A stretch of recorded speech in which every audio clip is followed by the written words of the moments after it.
A one and a two and a... This is Yee. I say we use that. Okay.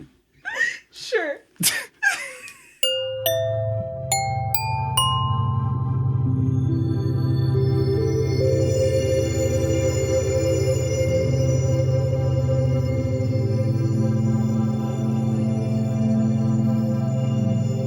You know what I like? Farfalla's that's like my favorite. Is that your fave? Yeah. You know what I like more than Farfalla? What? Down the street, La Pergoletta. I also like Pergoletta, but Yeah. Farfalla has a more like classy tone. If I want like a little more class. Yeah, that's true, because La Pergoletta feels like That's like a mom and pop. it's like whatever. a deli Yeah. almost vibe with tables. I like La Pergoletta with friends, but like when I'm going to go to dinner with my parents, it's always Farfalla. Always. Welcome to Seen and Heard. Welcome to Seen and Heard. This is the podcast where Jackie and I, Greg, talk about the Sight and Sound Top 100 Greatest Films of All Time list. That is what we do. That's what we do. We're back at it this week. Number 93, but this is the sixth movie from the bottom of the list. So if you guys have been listening to the podcast, you know that there's a bunch of number 93s that tied for number 93.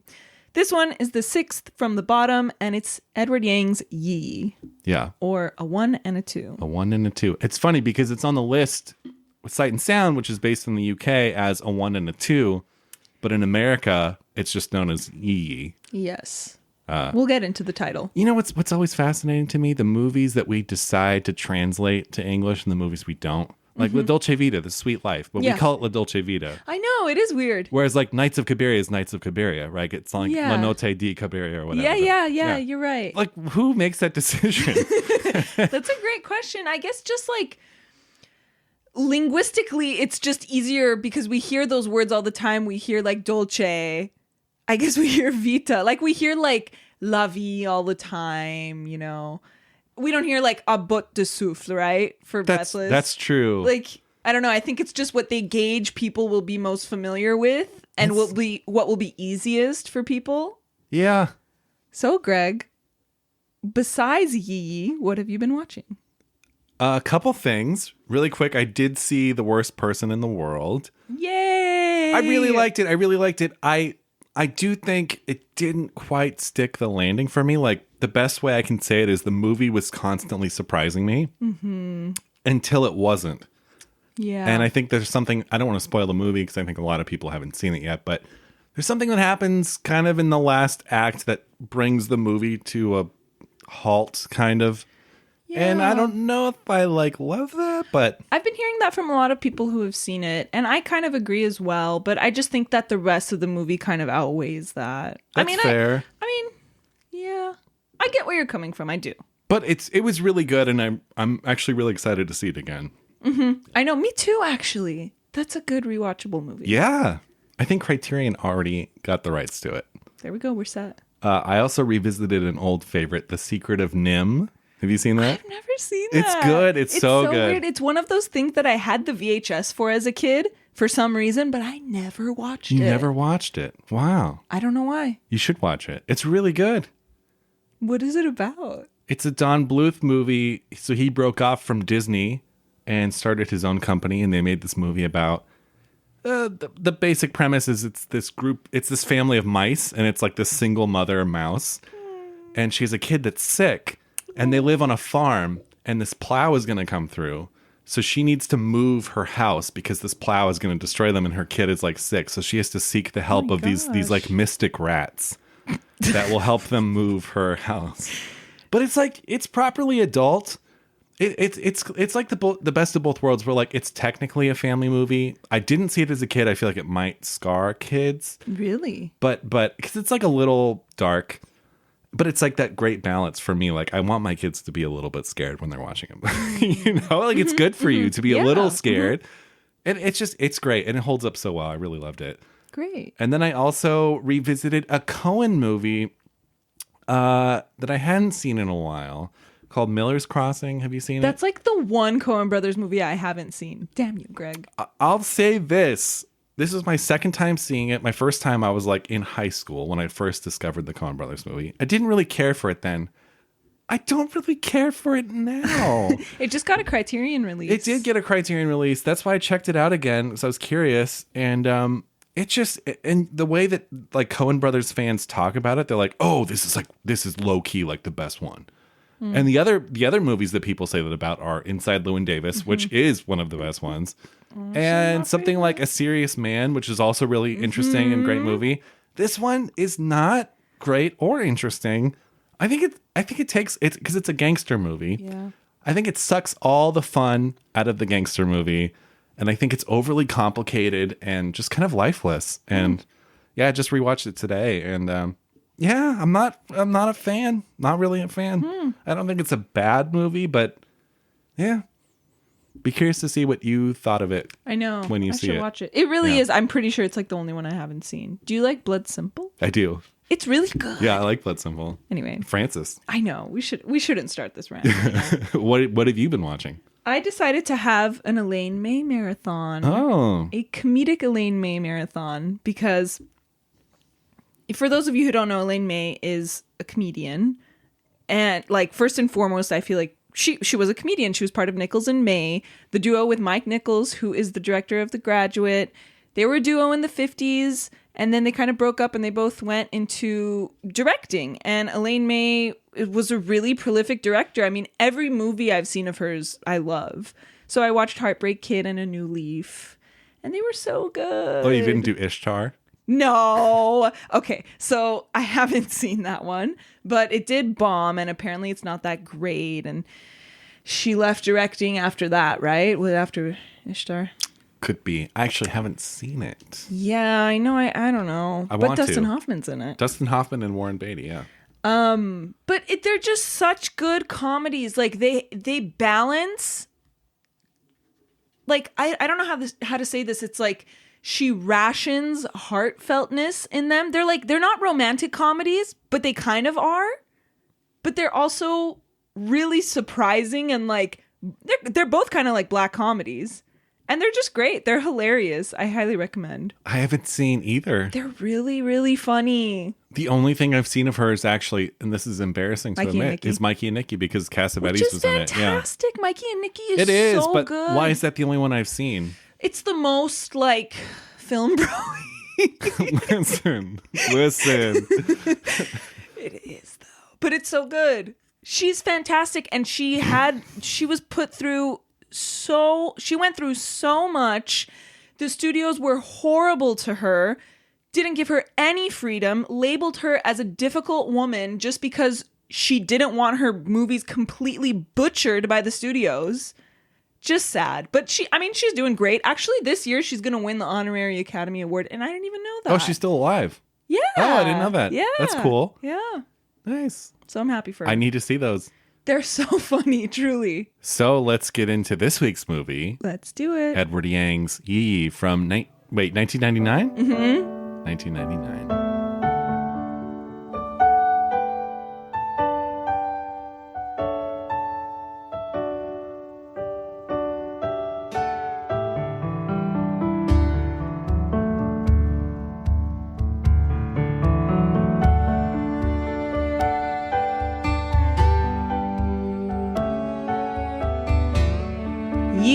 A 1 and a 2 is a 1999 Taiwanese film written and directed by Edward Yang. It's a sprawling, epic family drama centered around the Jian family, set in Taipei. NJ, the father, is married to Minmin, the mother, and they have 2 children, a teenage girl named Ting Ting and a young boy, Yang Yang. Minmin's mother lives with the family, and the film opens with the wedding of Ada, who is Minmin's brother. Shortly before the reception, the wedding is crashed by his ex-girlfriend, leading Grandma to decide she doesn't want to attend the reception. While the family is celebrating, she has a stroke and/or is hit by a car. We're never really sure. The Yan family must care for their beloved grandma at home while she's on life support, while each of them deals with their inner demons, fears, new experiences, past loves, and the realization that the world is so different from what they thought it would be. The film stars Nien Zhen Wu as NJ, the father, Elaine Jin as Minmin, the mother, Kelly Lee as Ting Ting, and Jonathan Chang as Yang Yang. This was Edward Yang's final film. He died tragically in 2007 after a 7-year battle with colon cancer. And the film won Best Director at Cannes, was nominated for the Palme d'Or, but didn't win. What did? Do you know? No, I don't. I should have looked it up. Son of a bitch. I wonder what the fuck it was. But it won basically all Critics' Choice, like the Boston Critics' Choice and all of those important critic just not the Palme d'Or. polls. Yeah. No Oscar nomination. Of course. They don't know anything. The film's title, a 1 and a 2, there's like a bunch of stuff written about the title. Some say, well, apparently Edward Yang said he did want it to sound like a jazzy tune starting a 1 and a 2. But also the literal translation is 1-1. When placed next to each other, the character for 1, when you put 2 of them next to each other, it looks like 2. So that's the kind of like a 1 and a 2. That's where the trick comes from. That's where the name comes from. It's one of those things that's totally lost on a non-Mandarin speaking audience. It really is. It really is. And this is like one of the newest movies on the list. It's the newest movie we've done so far in 1999. Yeah. Another fun fact, the music in the movie, all the piano is played by Edward Yang's wife, who is a concert pianist. Her name is Kaylee Peng. So yeah, this is part of the new Taiwanese cinema that was kind of started in the 80s, and you had people like Edward Yang and Hu Shaoshen, and they all kind of had their own distinct style, and there's nobody quite like Edward Yang. Edward Yang's movies are not necessarily the slowest. Like the movement is kind of known for its more intentionally paced movies. Like I don't know if you've seen any Hu Shaoshen, but they're like glacial in a good way. I really like his movies. Edward Yang's, it's a 3-hour movie. It's still, by some people's standards, like a slow movie. Put slow in parentheses. But this is, there are things happening. It's not this not slow cinema. Like there's things. Right. There's always something happening. Always just something because happening. It's like episodic kind of. Yeah. Yeah. Initial thoughts. I had seen this a couple years ago.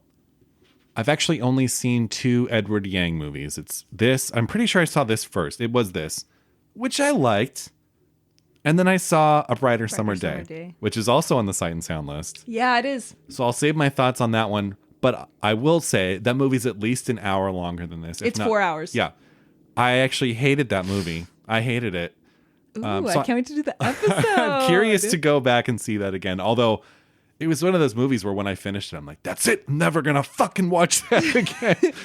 I felt like one of these people we quote on Letterboxd. But so, okay, I'd seen this for the first time 3 or 4 years ago, not too long ago. And again, I walked away thinking, yeah, it's pretty good. Something about it hit me this time. And I think this is a masterpiece. Mm-hmm. And I think it has something to do with, I'm writing a movie. So I'm writing a feature that I've been working on for a couple years now. That is basically my version of Yi. And I didn't realize it until I rewatched this the other day. And I was like, oh, this is like what I'm writing. That's awesome. Isn't that great when that happens? It's great when it happens, but also because it makes your ideas valid, right? Like, yeah, exactly. But at the same time, you're like, oh, someone's done it. Someone's really done good. it. And of course, this wasn't the first. Like, this is not the first sprawling sort of episodic family drama. Mm-hmm. But it's exactly what I'm doing. Like, the pace of this, the tone, the episodic nature is like everything that I'm doing in my script. Give up now. No, I'm still gonna do it. I'm still gonna do it. But yeah, so my initial thought was, oh shit, I'm making this movie right now. In my head, I've been making this movie for the last couple years. Yeah. But beyond that, I mean, look, I think the charm of Yi is the fact that it kind of wins you over as it goes along. It doesn't necessarily have a great start. In fact, you were talking about the piano music being done by Yang's wife. I don't know if the music in the very, very beginning is like an original composition, but it's actually not great. It's so funny. It sounds like Forrest Gump, or it sounds it sounds like that tone of movie where it's going to be, I don't know. I'm trying to think of a better example. It just sounds cheesy. Steel Magnolias, like something like that. Yeah. Well, even then, like I like the music for Forrest Gump, and so this is not that. It's like kind of a bad version of that. I liked it though. I actually really like the quiet opening with the piano. I don't know. I just didn't like the music itself in that first scene. Yeah. And it kind of put a bad taste in my mouth because, the first couple minutes of a movie is all about like first impressions. Like, what's this movie doing to get you in? And I was like, ah. And it's funny the way that the more this movie goes on, the more it wins you over and the more you realize how invested you are in these characters in this movie. And then about halfway through, I was just like in it so hard. And I think the key of this movie, I'm trying to keep this short. The key of this movie is that it's this great tonal balance. And I think it's hard for movies to pull this off where it's kind of light on its feet. It's kind of heavy. It's kind of sad. It's kind of funny. It's just the perfect like tightrope act of like not going too far into any specific.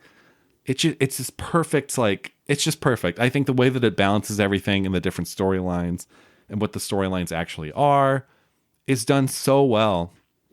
And I think the key of this movie is, look, this is one of my favorite kinds of movies because there's zero plot, and it's all character. Yeah. And it's all like little character moments of like, I'm thinking of the scene when Fatty and Ting Ting are in the hotel room, right? Because they've got this hotel and they're going to sleep together. And they just kind of stand there. It's so awkward. And it's this one shot. I'm like cringing in my seat. I was like, no. And then Fatty just leaves. He's like, no, this isn't right. And leaves. Yeah. And it's like great moments like that. That's just like, oh, this movie has those quiet character moments in spades.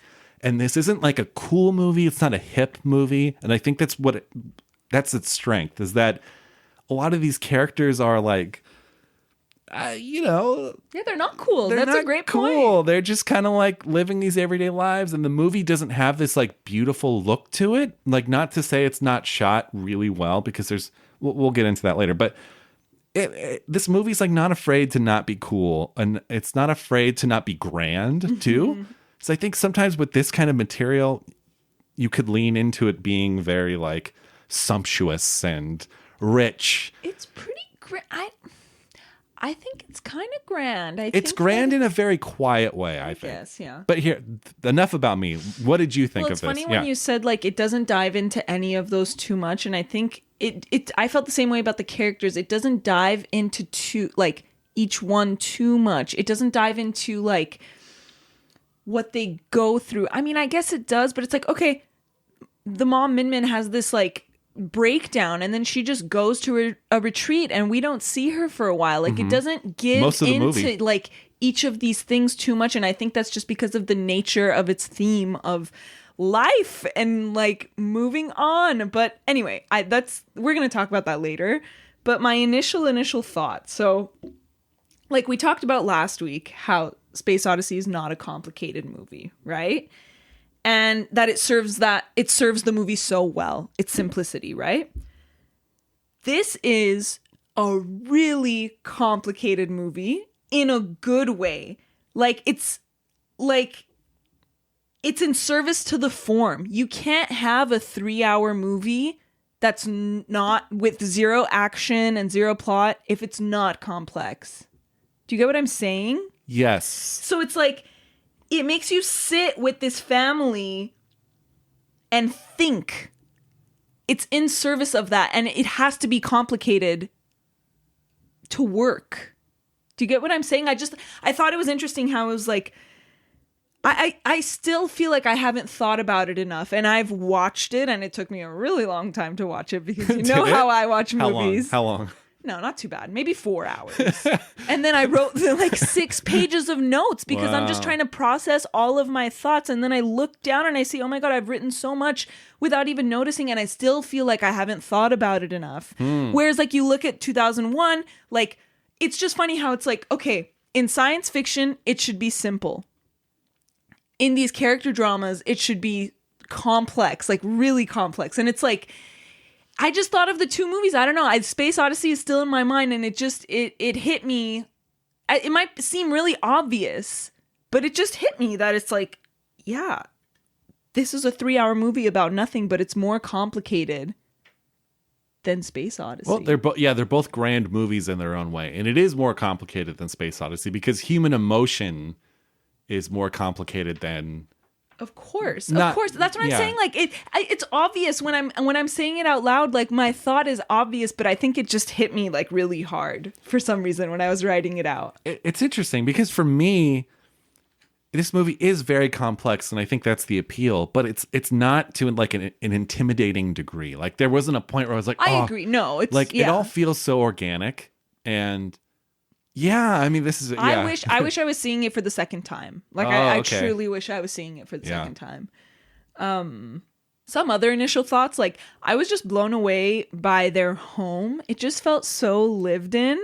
I really loved it. Their apartment. Yeah. I love how all the mirrors had pictures on them. Did you notice? Yeah, such a nice touch. Little things too. Like at the end of the hall, there was a picture of the Hard Day's Night cover. And then another one of the scenes, NJ is singing. He's like listening on a Walkman to a Beatles song. I noticed that. There's a cohesiveness, right? The environment is cohesive. Right. And that has to do with my next point, actually. Is that like I loved when I was watching it, and I noticed this immediately, is just how the scenes are overlapping with each other. Like how one scene leads to the next and like starts while the other one is still going on. Effortless. It is so effortless. I'm thinking of like when the uncle is watching his ultrasound like of his baby, and it overlaps with the Japanese businessman. I think his name is Ota. Yeah, Mr. Ota. Talking about video games, and we're hearing him talking about video games, but we're seeing the ultrasound, but yet he's talking about kind of the mind of the machine and how it's like an organic thing. It's so much. And then of course you have the parallels with Ting Ting's first date and her dad while he's with his former lover, his first love. And they're talking about crossing the street as they're crossing the street. And then you see Ting Ting crossing the street. It's just the way that it meshed together. Yeah. It was so smooth and so lovely. Yeah, that stuff is hard to do. Like, did Edward Yang write this? Yeah.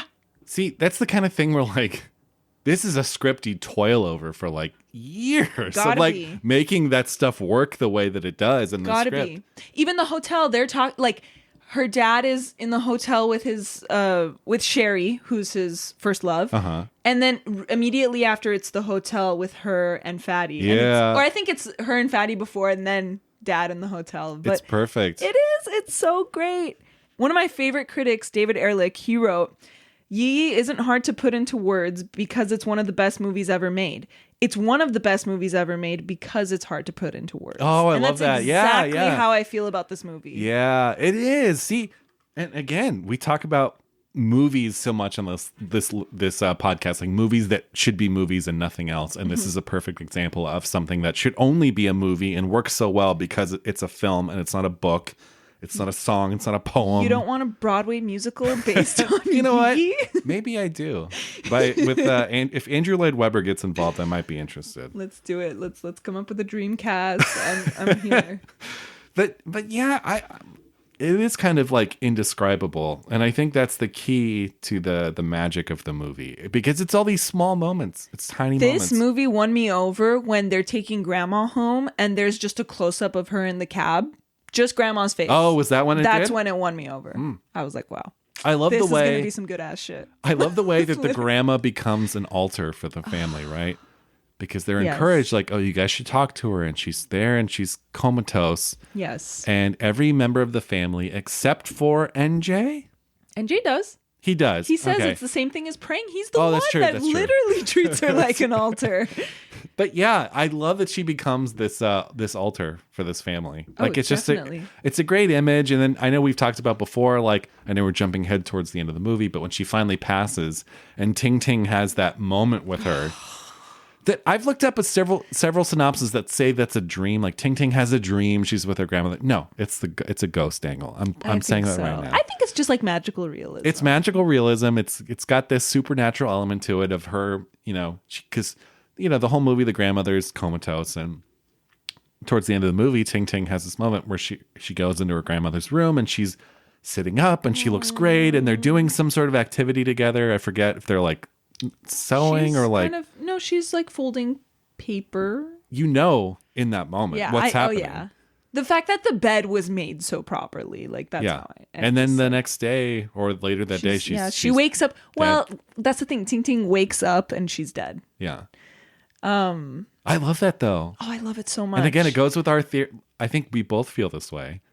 More ghosts in dramas. Yes, I agree. I agree.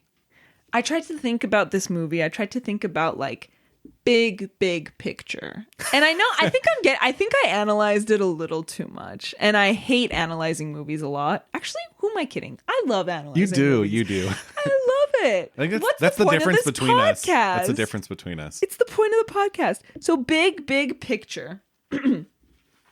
What I think of when I think of this movie is just having others in your life or even having film to show you the things you can't understand and never will.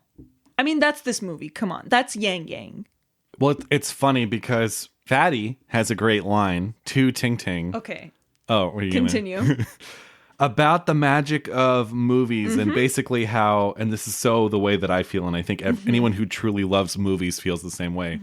It's not escapism, right? Like, I don't go to the movies to escape. I go to the movie to live multiple lifetimes. And that's what he says. It's exactly what he says to Ting Ting. That conversation, I think the whole movie, everything I wrote down goes back to that conversation. It's so important. It's beautiful. It's beautiful. It's okay. Is that why you watch movies? Yes. Yeah. Yes. So like, okay, so we have Yang Yang, right? And this is his whole exodus, right? Is to show people he has a camera and he takes pictures of the backs of people's heads because he wants to help them see things that they can't. And I feel like the whole movie is just this collection of others helping these main characters see the things they can't. It's all about life. It's about the nature of life and uncertainty and using your experiences with other people to make it just a little bit clearer. I think that's what it's about. Yeah, I think so too. And I think it's so perfectly illustrated through Yang Yang. Yeah. Even the Criterion poster for the movie, at least, Yang Yang, the back of his Yang Yang's head. Yeah. I mean, yeah, you have like even Grandma and Ting Ting, even though Grandma's in a coma, I think she does so much for Ting Ting because of that last encounter, that dreamlike encounter. Yeah. So she closes her eyes and she sees a beautiful world, and it's just it's something else. I think NJ, the dad, shows Sherry, his first love, that no, it wouldn't have been good between them because, you know, she kind of breaks down and she hugs him and she goes like, let's just start fresh. And then he's kind of distant. And I think she realizes it and she leaves the hotel. She leaves. And then, of course, Sherry... After he tells her that he never loved anyone the way that he loved her. Exactly. But even him saying that led her to leave. That whole storyline is really beautiful. And I think, honestly, like a kind of a common thread in a lot of people's lives of like exes that, you know, I think there's a lot of exes are huge in this movie. Well, and I think too, in just real life, like there's the whole sense of like looking back and being like, oh, was I meant to be with this person instead? Or was I not supposed to marry this person? It's one of the great uncertainties. And it's so important in this movie. I mean, it opens with the uncle's ex-girlfriend coming and pleading with the grandma, I should have married your son. That floored me. I was Isn't that great? Oh my God. Yeah. Exes are all over the place. You have Sherry, NJ's ex. I mean, Fatty is Lily, the neighbor's ex-boyfriend, and he tries to do something with Ting Ting. He's the only one that gets back together with his girlfriend, with his former lover, Lily, the neighbor. Do they actually get back together? Yeah, she sees them, doesn't she? And then it leads to a murder. So what is that saying about getting back with your ex? Yeah, maybe not great. You know what's interesting? In this movie, there are a couple things. Edward Yang sets a couple things up that seem like they're going to be these huge disasters. So in the case of the uncle, you think he's going to kill himself, right? Right. But Because that's an there's a scene accident. where his wife comes home and you think he's killed himself. And Yeah. there's this whole drawn out scene and the door's locked to the bathroom and she can't get in. He's just passed out on the bathroom floor. What about, I'm sorry to cut you off. What about No. when she's saying like, why didn't you open the window? And she's just like 'cause it's crying gas. and screaming. Yeah. Yeah. Continue. So there's that scene, right? And again, there's that pit in your stomach, like, oh, he's killed himself. This is it. So there's another scene with Yang Yang where he jumps in the pool, Oh right? my God, I was so scared. And again, there's a storm brewing. You hear like I was rolling thunder and stuff. terrified. And he jumps in the pool and you do not see him resurface. And you're like, So Yang Yang has scary. just drowned. He's fine. Yeah. And so it's funny because you have these two instances of like, you think this, they lead you to think this really terrible thing is about to happen or just happened. And then it's like, okay. But in the case of the murder, Yeah. Fatty's murder, Yeah. you don't, there's no buildup to it. You're not aware at all. You are aware that that Lily's teacher is sleeping with Lily's mom. But we're not aware he's sleeping with Lily. Exactly. And all of a sudden we just see a news thing and it's like Fatty's killed the teacher and the Crazy. teacher was also sleeping with Lily and stuff. And so it all happens off screen and we're like not really privy to it. So the one huge disaster that does happens like off screen and there's no buildup or anything. I thought that was interesting. It's so interesting. And again, I think it all goes back to that conversation about the movies because, like, okay, this movie, I guess we're going to talk about this now, okay? I think this movie is about life being mundane and not like movies, but also that it is. Like, because there's movies like this that are actually like real life. Do you get what I'm saying? I feel like I'm talking in circles a little bit. Like, there's fantastical elements, there's murder, there's love affairs in this movie, but they all happen with Lily and her whole side. So it's like these things happen in our life, but they don't consume our lives. And I think it all comes back to that. It's like, and I kind of mentioned this before, nothing consumes this movie. Just like nothing really consumes life, people move on. And I think it's that's true. the key. And it's so funny because Fatty is over there telling her like, oh, movies are so lifelike. And she's like, no, they're not. Like, okay, then just stay home. Don't go to the movies. That's what she says. Yeah, yeah. And he's the one who ends up killing someone. It's like he looks to movies to give him guidance in life. And he thinks that that's life. And he kills someone. Yeah. But she just lives and she moves on. I love when he comes and he's crying. It's after they've had their weird like hotel riff where they don't sleep together. And she's just like, oh, hey, Fatty, like, what's up? And he's like, he's crying and he's like, oh, you're cheerful. Like, this hasn't affected you at all. Basically, like, he's like getting mad at her for not being affected. But it's like, no, people move on. He was a bad guy. Like, I think when she goes to her grandma and she tells her like, why is life so different from what I thought it would be?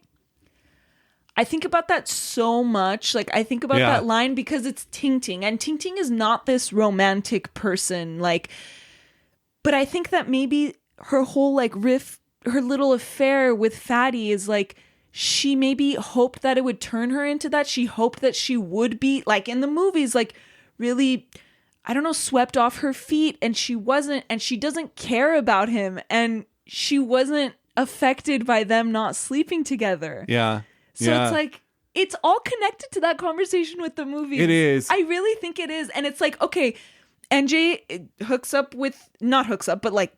goes to Japan with Sherry, his lover from the past. You'd think like, okay, they're gonna hook up or they're gonna run away together, but they don't because it's not a movie. Yeah. And okay, Min, the mom, I'm on a rant right now. No, keep going. The mom who has this so heartbreaking midlife crisis where she's saying like, I have nothing to say to mom. Everything I say is just like what I did today. And it's the same exact thing I did yesterday.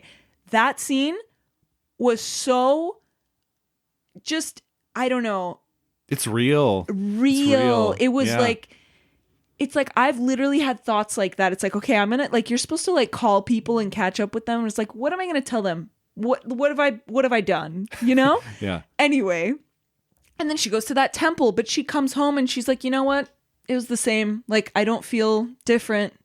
And it's like, I don't know. I think because it does have these fantastical elements, like, oh, what about when Yang Yang kind of falls in love? You know, it's such a simple thing. He's looking at this girl and they're watching some nature movie in class and there's thunder. And it's like, that's magic, but that's real life. Like, that's just a kid falling in love. I think it's trying to tell us that it's all there in real life. Like, it's not a movie. Mm-hmm. I think so too. I think it's a very optimistic movie. I don't know if it is. You don't think so? I think so, actually. I take that back. I'm sorry. I think like that scene, and we'll talk about that later, because that may or may not tie into something. But I think it is telling us that there's magic in these moments, and I think there's even magic in the moments of NJ and Sherry in Tokyo, just gorgeous. separating and sleeping in their own hotel rooms. Like, there's such a magic to that, and I don't know. I do think this is a optimistic movie.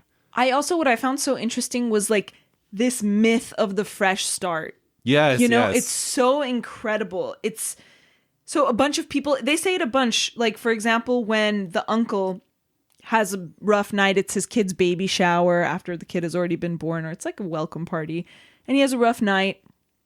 And NJ tells him, "Oh, just sleep it off. Like, you'll be okay in the morning." And then that's when he has this whole like gas leak incident, right? And then Sherry also says like, "Oh, like I just had to run away. Like I needed a fresh start." It comes up so many times. And then there's Ota, who is so wise. Okay. Who says, "Why are people so scared of new things? Every day is a fresh start." Yeah. What does he say exactly? He says, "Every day in life is a first time." Like, it's just... Let's talk about Mr. Ota, the Japanese businessman, because that whole section of the movie I love. Me too. And I think it's his insight is it's really beautiful. It's really beautiful the way that they kind of become these very fast friends. Yeah.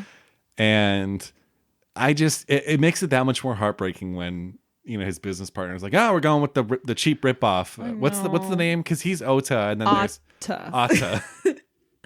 And it's so heartbreaking. And it's like such a misogynistic thing too. Yeah. It's like, because it's a woman, in which the guy ends up sleeping with her, and then it's like, "Oh, she's a 34E," and then she doesn't even do anything. Yeah, it's so sad. But no, I love the whole relationship between NJ and Mr. Ota. It's beautiful. It really it's is. fucking beautiful. And again, I think it plays into, for me, that kind of like almost lost in translation, because right, they're speaking English to each other. Yeah. But this like sort of these two souls who are kind of at this point in their lives. Mr. Ota has some very wise things to say, but it's just this beautiful little moment that they have together. That's really lovely. Okay, the people who join the Arroyo Film Club have heard me say this before. I think it's something that I've coined.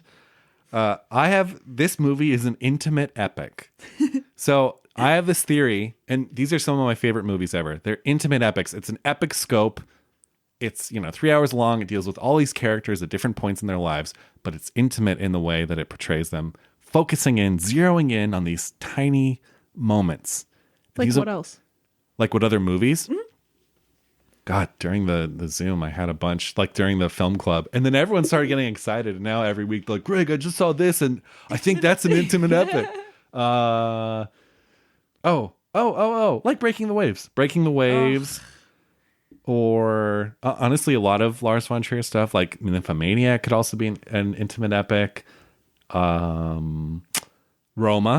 Again, big scope, but it's very like focused. It's very zeroed. It's very quiet. And these are my favorite kinds of movies. Yeah. I love the intimate epic. Love it. This should be at the top of the list. I think it is very epic. I think so too. There's a really beautiful moment in this movie. Sherry has left Tokyo. NJ's there. He's, in the course of one morning, found out that she's gone and that his business partners are dumping Ota. Mm-hmm. And they're like, "Yeah, just come home, come back to Taiwan." And there's this great shot of just clouds. Mm-hmm. And it's like, it's almost like looking up at the clouds. And it's just, any other movie would just show like a plane, or they would show like NJ on a plane, like coming home. Yeah. But you get this moment to breathe. And I love when movies do that. And again, like you can overdo it, but just this little moment of like, he's processing a lot, and it's just the shot of the clouds, and it's so beautiful. It is. Yeah. Definitely.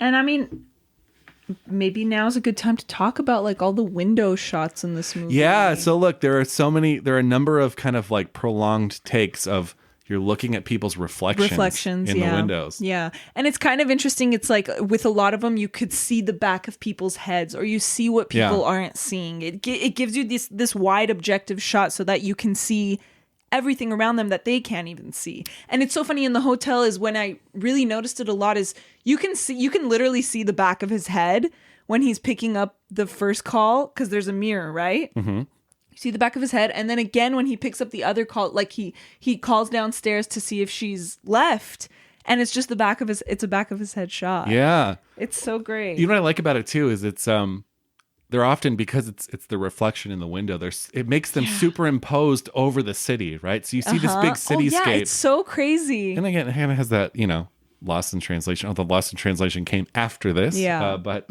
there's two with mom when she's really going through her crisis. And there's two gorgeous ones. They're amazing. It works. I love when Ting Ting and Fatty are gonna have their first kiss, and it's just like really wide shot, and there's traffic lights.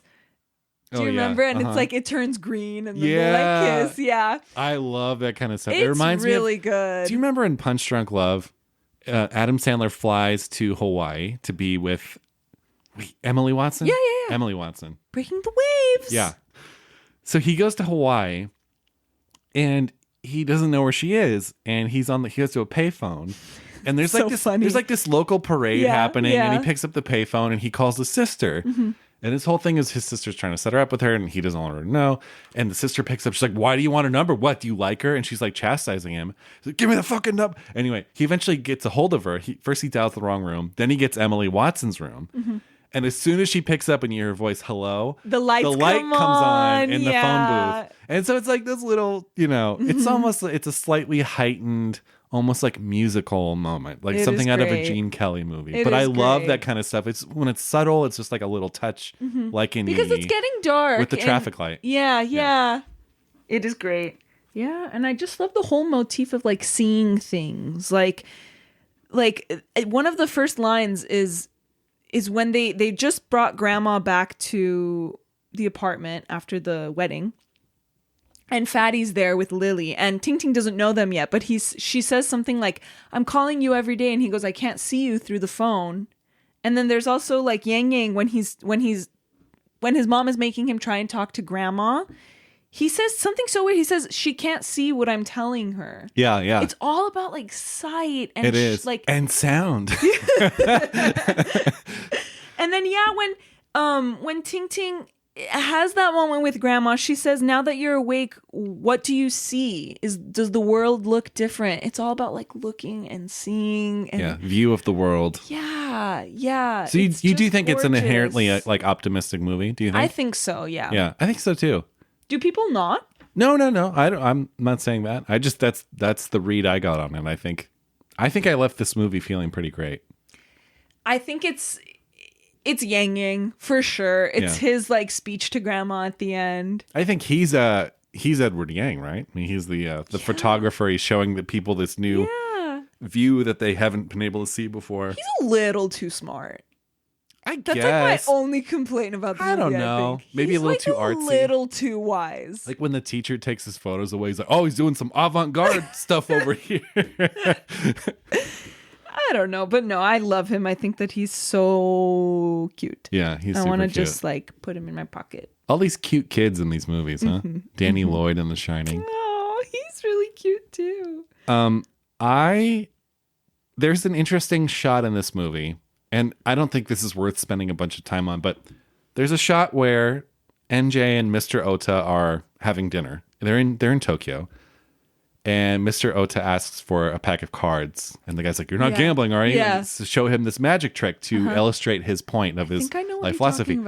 But the shot is framed so tight that it's almost cutting off their heads. His head. It cuts off from his eyes. And the camera kind of spends the whole scene slightly tilting down to like see the cards and then tilting up a little bit because their heads are like getting cut off. And I thought it was a very strange way to shoot that scene. It was very strange. It's very claustrophobic. Yeah. And I'm not quite sure why. I don't know. I think maybe he was just trying to be kind of like Ozu-like with them just sitting down on mats. But if it was Ozu, he wouldn't be moving the camera at all. And honestly, if it was Ozu, they'd have a lot of like headroom. Yeah, it was interesting. It is an interesting choice that I don't know if I know the answer to. It kind of like the fact that it took me, like I definitely noticed it. I clocked it and I was like, I wonder why. I noticed it too. Yeah.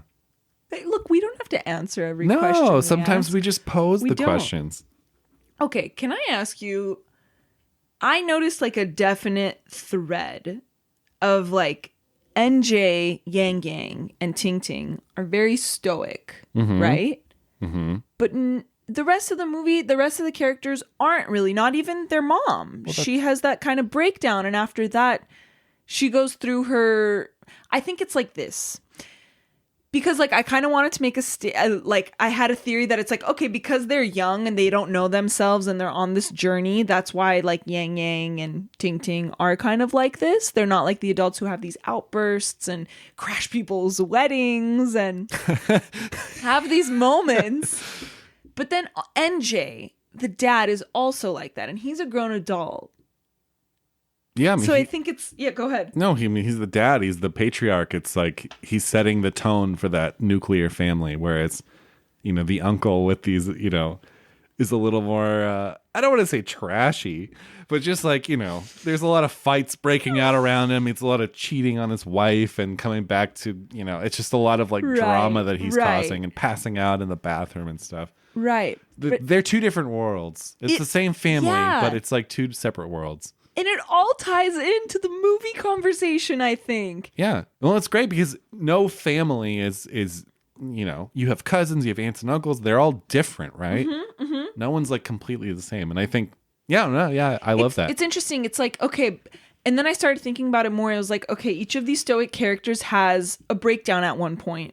And after that, they're kind of relieved. Like, we're released. Yeah. I thought back to like the conversation we had about transcendentalism. Mm-hmm. Because I think that it's so, I think it's so relevant here. It's like, okay, NJ has those phone calls in his hotel room and he gets really mad at his partner. Like, what are you doing? Oda's a good guy. He has that. And then he comes home and he just collapses. Yeah. And it's like he's kind of reborn. It's like, I think it's the choice of those three. It's because like, okay, Ting Ting, Yang Yang, they're young, they're learning, they're discovering themselves. But I think NJ is also in the process of this like transformation. Oh, for sure. And it's just so it's like the classic midlife crisis, right? It is. And then Min Min has her moment, her kind of breakdown. And then she goes and she comes back and she's okay because she's accepted the fact that it's okay to feel that way. It's okay that you don't get better immediately. Your life outlook doesn't change dramatically. Yeah. Yeah.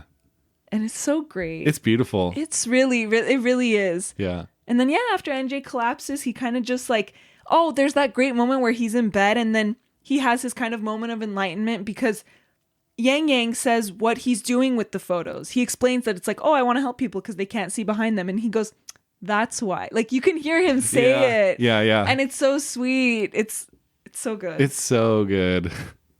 Yeah, he's like reborn when he finds like Yang Yang's photos of the... And I think he's reborn when Yang Yang says that. Some could say he's the Star Child in 2001 coming back to Earth. Yeah. Just to tie it into last week's episode. Yeah.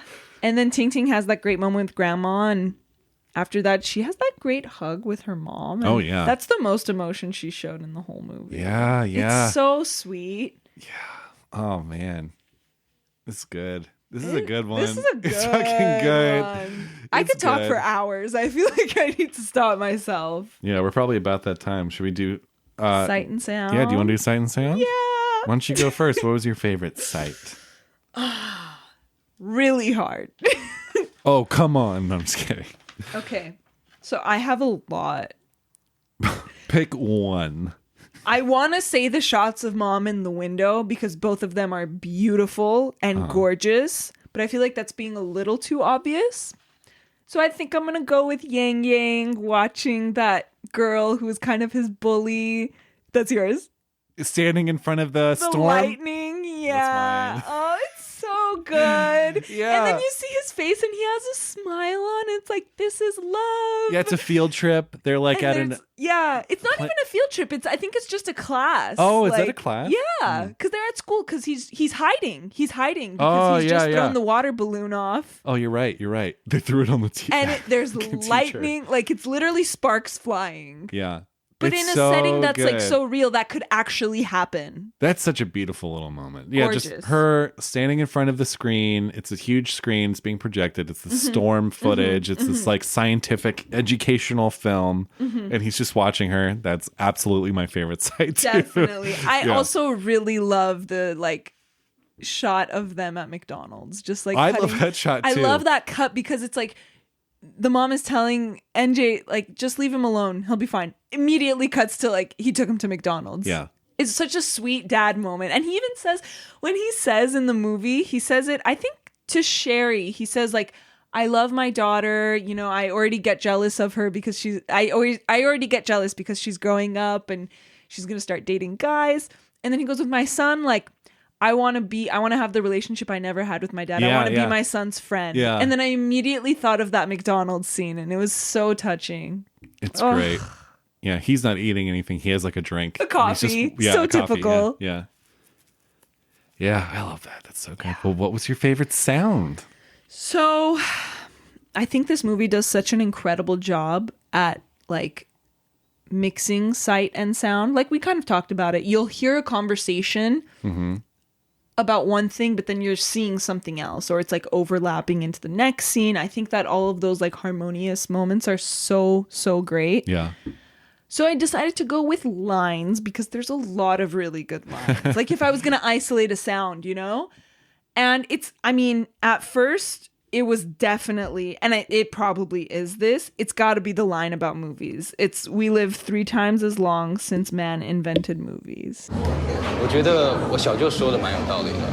他说，电影发明了以后，人类的生命比起以前延长了至少3倍。乱讲，怎么会？我们在电影里面得到的生活经验，至少是我们自己的生活经验的 double 就对了。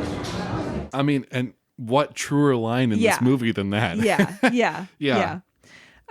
Close second was when NJ is talking to Sherry and they're like thinking back on their days in school. And he says, we all wore uniforms, but yours look different. Oh, yeah. That was I love that. That's good, right? Yeah. Oh, what's your favorite sound? I'm trying to pull it up. Okay, so my favorite sound is when NJ and Mr. Ota, they're not in Japan yet. I think this is the first night that they're going out together. And you? Me? Yeah. なんて言うんだろ跟我一起，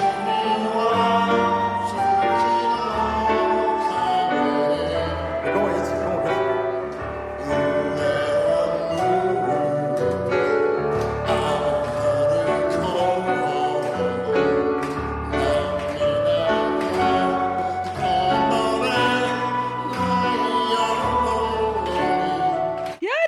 Song. Sukiyaki?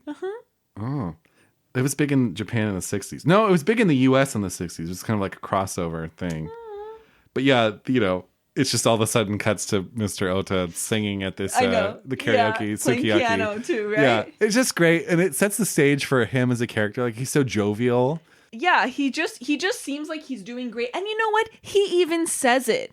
And like, okay, all these characters are uncertain and they can't see things about themselves. But Mr. Ota, when he's doing that card trick, he says something like, I just know where all the cards are. Like I learned where all the cards are. Exactly. And that's literally like, just him no talking trick. about his self-confidence. Yeah. There's no trick. Yeah. This is life. This is how you live it. Yeah, it's a great moment. good. It's a great moment. Well, should we do Letterboxd? Well, what does Pauline say? Pauline, we're not doing Pauline Says because this movie came out after Pauline retired as a film critic.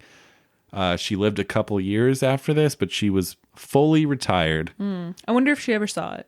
I don't know that she saw it. Yeah. You know what she would do, or you know what people would do.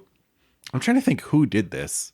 Someone told this story. Maybe it was someone young. I don't know if it was Paul Thomas Anderson. I don't think it was, but maybe it was Wes Anderson, actually. Might have been. Could be wrong. Would like mail Pauline and be like a copy of the movie. Yeah. After she was retired, be like, hey, can you like tell me what you think of this? And so she was still, people were still like sending her stuff, and she would like, yeah. Cute. Yeah. Because look, I mean, come on. Can you imagine if you made a movie While Pauline was alive. While Pauline was alive and she reviewed it. Even if she trashed it, you're like, Pauline Kael saw my movie and reviewed it. It'd be cool. Yeah. So no Pauline, but we can go into Letterboxd. Let's venture into this. I have one. 2 stars.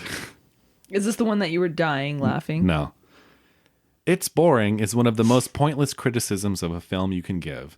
That being said, this movie is really, really fucking boring. There's no central message because it tries to cover so many topics and themes and isn't subtle about them at all, although this might be a translation thing. The only aspect that kept me slightly interested was seeing Taiwanese life and culture. It's obviously well made, but I couldn't get into it at all. Sure. Okay, 3 stars.